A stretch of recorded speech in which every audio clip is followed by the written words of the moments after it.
Gifting money in red envelopes versus gift cards. Imagine this, it's your birthday.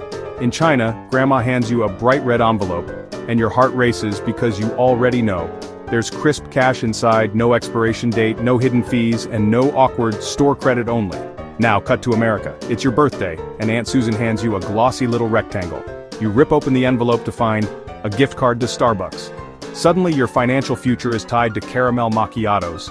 One culture gives you freedom, the other gives you coffee. So why do the Chinese insist on slipping shiny red packets of cash, while Americans seem obsessed with loading money onto tiny plastic cards? Let's unwrap this cultural mystery, red paper versus plastic rectangle, and see what it says about the way East and West view money, celebration, and social etiquette.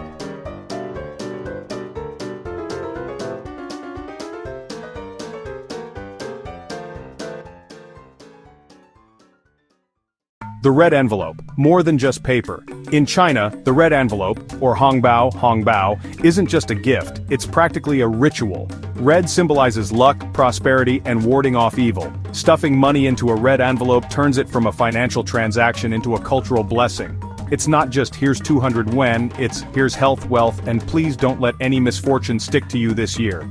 And it's versatile. Weddings, Lunar New Year, birthdays, graduations, even housewarmings.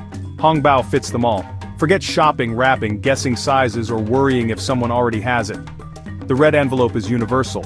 It's money but dressed up in respect and love. There's a whole unspoken rulebook for how much money goes into the envelope depending on the relationship. People literally keep notebooks to record how much money each family gave, so they can repay with equal or greater amounts when it's their turn to host. At weddings, it's even more complex. The money goes toward covering the wedding costs, and sometimes even funding the new couple's life. Kids proudly stash their cash envelopes under pillows or in secret drawers, like dragons guarding treasure. It's practical, generous, and deeply woven into tradition. The gift card, America's favorite non-gift.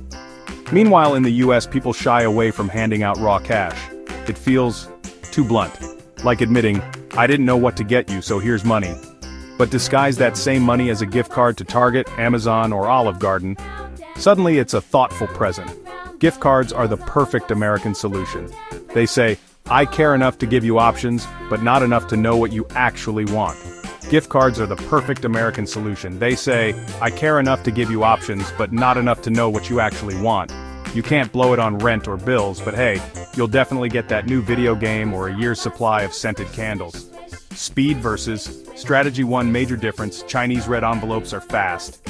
You put bills inside, seal, hand it over, done. Gift cards, on the other hand, are strategic. Americans spend time agonizing over which store card says the right thing. A gift card to a fancy restaurant says, you're worth splurging on. A gas station gift card says, I think of you when I pump fuel. And a Walmart gift card? That's basically telling someone, I support all your questionable life choices.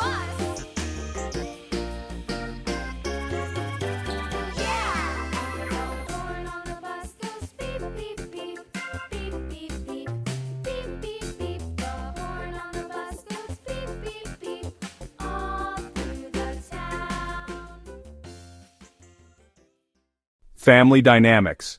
Who gets what in China? There's a whole unspoken rulebook for how much money goes into the envelope depending on the relationship. Your kid might get 200 yuan, your niece 500, and your co-worker's kid 100.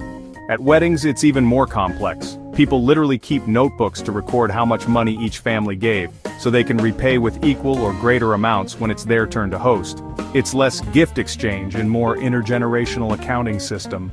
In America, gift cards don't come with such precise accounting. You give a card worth $25, sometimes $50, if you're feeling generous. It's more about the gesture than the amount. Unless, of course, you're giving a $10 card, that's the universal sign of, I bought this at the checkout line on my way here. The New Year showdown Lunar New Year in China is like the Super Bowl of red envelopes. Kids run around collecting them like treasure hunters, and relatives hand them out with cheerful Gong Xi Fa Kai. Now compare this to Christmas in the US. Aunts and uncles give kids gift cards. $20 here, $50 there. Excited children rush to spend them, only to discover half the cards have activation problems or hidden fees. Nothing says Merry Christmas like arguing with customer service over why your iTunes card is invalid.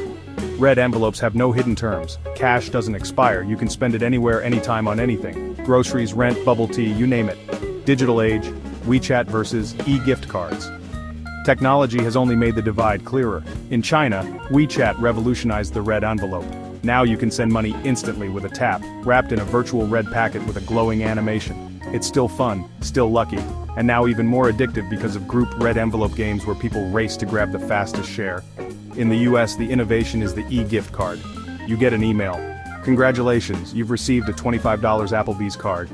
No excitement, no animation, just a link you'll probably forget to click. One feels like winning a prize, the other like paying a bill. Symbolism versus practicality.